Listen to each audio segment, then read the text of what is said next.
dear brothers and sisters, as I said, this project is for the welfare of all Muslims, notwithstanding political affiliation. And it is my fervent hope that we'll gather again here once more 24 months from now to commission this beautiful edifice. Abusia ye nyina nim say JDM John Dramani Mahama the nation builder obaye no o share eye Muslim football say eye Hajj akwantu ayo mutu kobo mpai no abusia say sika no sika bi anabo yeden pa anything no obepe na abusia wasiesie eye Hajj village ama Muslim from Ghana na eka o mutu ya de kobo mpai no abusia na sa aka no ano yeden anu nti JDM akọ cut sword achire omo say obesi eye Hajj village no abusia wasiesie ho fan ama na yenuana Muslim fo so atimi abompai ewo ho abusia ya mompai na JDM ntumi si anya saade a na kwa akodane National Cathedral na begidi say JDM so de o ntimi manenda ne National Cathedral abusia ye hwe video no na kire wadwe fa video yi nations. I wish to welcome all of you to this simple but important ceremony this afternoon. In the name of Allah, the most gracious, the most merciful, on this blessed Friday, the last before we enter the holy month of Ramadan, I wish to extend to you the cherished Islamic greeting of Assalamu alaikum wa rahmatullahi ta'ala wa barakatuh. May Allah's peace, mercy, and blessings be upon all of us. This sacred period is a time of reflection, worship, and renewal of our faith as Muslims. In just a few hours, we'll enter a month where the doors of mercy are flung open to all, and the forces of shaitan are restrained, and every act of worship is rewarded thousandfold. May Allah accept our fasting, our prayers, and the good wishes we cherish for ourselves, our family, and our nation. Our honored guests, brothers and sisters in Islam, it is a noteworthy moment for me to stand before you today. You may recall that my first public engagement upon assuming office was with the Ummah at the National Mosque Kanda, where I made a solemn pledge to alleviate the heavy financial burden of Hajj on willing Muslims who intended to perform the pilgrimage. Today I'm pleased to announce that this pledge has been fulfilled, and the cost of Hajj was reduced from 75,000 cedis to 62,000 cedis. A savings of up to 13,000 cedis per pilgrim. Inshallah, this will significantly increase the number of people performing this sacred journey this year. I'm certain that next year we can even bring the fare down further. After we pay off the millions of dollars of debts that have accumulated in Saudi Arabia from earlier Hajj operations. This year, we intend to airlift exactly 5,000 pilgrims to the Holy Land. And the task force has announced 13th March as the deadline for payment. We have facilitated a pre-finance arrangement with one of the local banks. And so I'm pleased as I speak to you to announce that all deposits for accommodation, transport, and other facilities have been paid. I've instructed the Hajj task force that they should cut off at exactly 5,000 and not go beyond 5,000. We don't want the previous situation where people rush with late payments and we are unable to airlift them and they come complaining.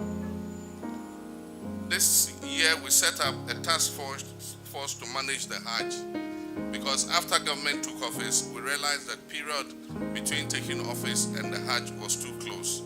And so we brought competent people together, headed by Alhaji Collins Dauda, as a task force to organize the Hajj for this year. After this year's Hajj, we'll constitute the Hajj board and we will appoint the chairman of the Hajj board. I've instructed the task force that Hajj is not a business. Hajj is not meant for profit. the Hajj task force must not structure things in order to make a profit. We don't want a profit from Hajj. After the performance of Hajj, if there is even 1 CD left, that money should be donated to the poor or used for a project in the Muslim communities.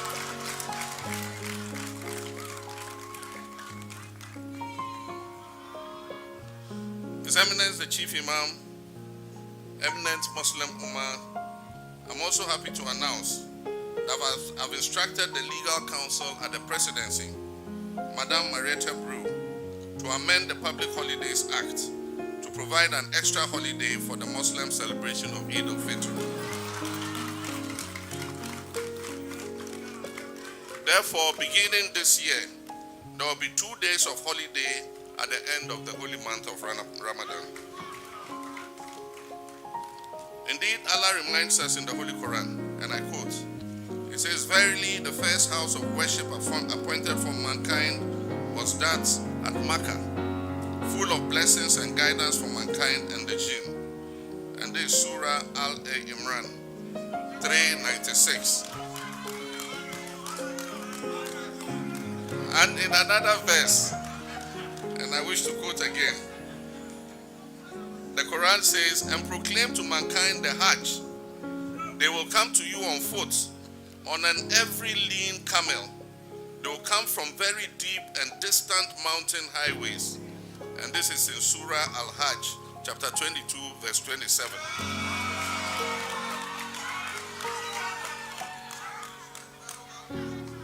Hajj is a spiritual journey of purification and a reaffirmation of our submission to the will of Allah. This journey begins with our 5 daily prayers, and it intensifies through the holy month of Ramadan and reaches its pinnacle in the rites of the Hajj. I've always told my father, the Chief Imam, that I pray that Allah spares his life so that he will see 2 things in his lifetime before he is called to Jannatul Firdaus. One of them was the construction of the National Mosque in Kanda, and I thank Allah that he spared his life to see that beautiful edifice. The second was the construction of a permanent Hajj village for pilgrims traveling to the Holy Land. And today I thank Allah that our Father is with us on this auspicious occasion. Since I came into public service, one of my greatest concerns has been ensuring that our Ummah embark on this sacred journey with dignity and in a conducive environment. And indeed, there's a hadith that states, "Indeed, Allah is beautiful," I quote, "and loves that which is beautiful," unquote. In 2009, when President John Evans Atta Mills of blessed memory commissioned me as his vice president to supervise the Hajj operations, I found a very pathetic situation in which pilgrims were left to sleep in the open at the El Wak Stadium. Many of them were bitten by mosquitoes and came down with malaria even before boarding their flights for the Holy Land. I therefore, with a team, set out to remedy the situation with Alhaji Bene and his group by setting up a temporary Hajj village using tents next to the El Wak Stadium. This improved the condition of pilgrims while they prepared to embark on the Hajj. Following an aircraft overshooting the runway at the Kotoka airport, the temporary Hajj village had to be moved from that site, and it was brought to its current site close to the Accra Polo grounds. Each of these temporary structures was an improvement over the previous one, but none of them fully met the dignity and comfort that our pilgrims deserve. During all this time, we were engaged with the Ghana Airport Company Limited to provide land for a new and permanent Hajj facility to be built. I therefore today give credit to all those who have worked, including members of the past administration, to bring us to this point where we can catch sword for this complex facility that will guarantee the safety and comfort of our pilgrims before they leave for the Holy Land. Today, we gather here not as politicians, but as one people, Ghanaians, who genuinely seek the welfare of our Muslim brothers and sisters wishing to embark on the Hajj. We're taking a bold step forward. This new Hajj village will serve as a modern, well-equipped, and dignified facility for our departing pilgrims.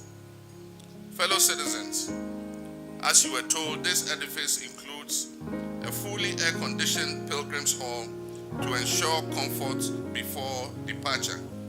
And so this is like a terminal building, a smaller version of Terminal 3. And so they'll be checked in there, and then they'll be taken straight to the aircraft to board and depart.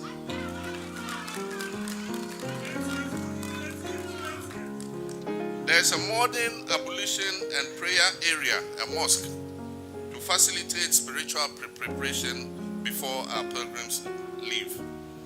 There's a well-organized accommodation, comfortable accommodation, to allow the pilgrims to rest peacefully before their flights are ready. There's a dedicated health facility, a modern clinic, to provide medical care and screening before they depart. There's a market and catering facilities so that they can be well fed before they leave. There will be an immigration desk and check-in services to streamline travel procedures before they embark on the pilgrimage. This project has been on the drawing board for a long time, and I thank Allah for allowing me to see this beautiful dream fulfilled. My thanks go to the management and staff of the airport company, Madam Yvonne and her staff, for making this project possible through what is a land swap agreement. And I thank our brother, the owner of Meshes Mawum's Construction, who are the promoters of this project, for their perseverance and diligence in bringing this project to commencement. My dear brothers and sisters, as I said, this project is for the welfare of all Muslims, notwithstanding political affiliation. And it is my fervent hope that we'll gather again here once more 24 months from now to commission this beautiful edifice to the glory of Allah. May Allah bless this project. May Allah bless this initiative and grant it success. Wa assalamu alaikum wa rahmatullahi ta'ala wa barakatuh. And before I resume my seat, I wish to extend my thanks to our Muslim ministers and MPs. They, at the beginning of the holy month of the Ramadan and the fasting, have brought to me 7,650 bags of sugar and 2,650 bags of rice to be distributed to the Muslim Ummah for people who do not have food to eat during the Ramadan. And so we'll do that presentation too here. Immediately after this event, we'll hand over these products. I want to thank Alhaji Muntaka Mubarak and all his colleague Muslim ministers and MPs for this kind gesture. Thank you very much. Assalamu alaikum.